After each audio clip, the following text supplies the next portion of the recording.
Here at the Ag Retailers Conference going on in Boca Raton, Florida, we're very happy to be talking with Orvin Bontrager with Servi in Nebraska.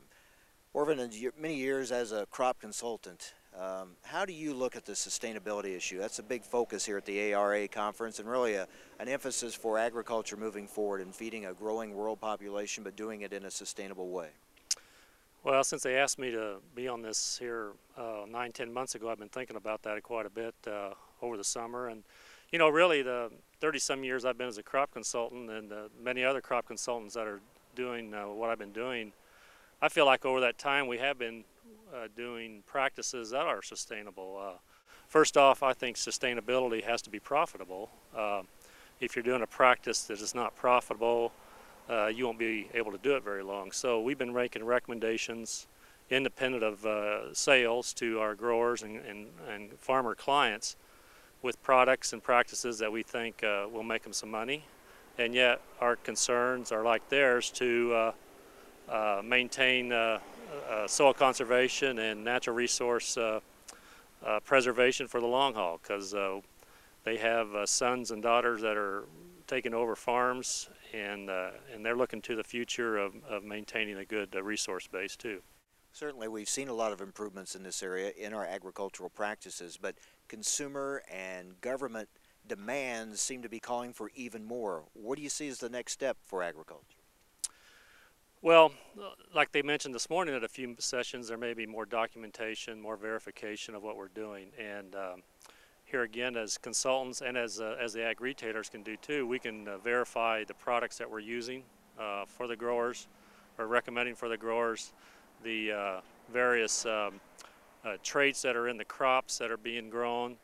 And if the consumers want verification of what we're doing, we can manage to get that to them. It's important, I think, to maintain the food supply that we have. We're going to have to continue to use many of the products that we have and new ones that will come on the market here for pest management and so forth. But we want to use them only in a judicial way, that when they're needed. Use them on the genetically modified crops if needed, in a manner that's prudent to not over applying and not exposing the environment to anything that we don't that would harm it. So the big question is, can we be environmentally sustainable, socially sustainable, and economically sustainable and feed this growing world population? Oh, I think we can, and it's going to take a number of avenues, and it's going to have to be, like I mentioned, profit driven to get a decent return on the people that are investing in this and that are growing the crops. Just as a sidebar, I do work with a certified organic grower, and he does a good job, and he makes a good profit, but he's also gets a good premium for his products.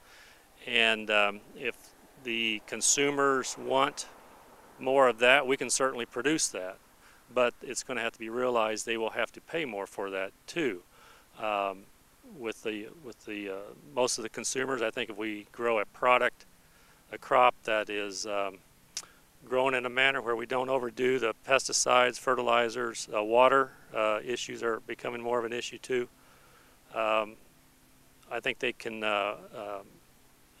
enjoy a good constant food supply with what we're doing with a good judicial practices. Thank you, Orvin. Thank you very much. Good to be here.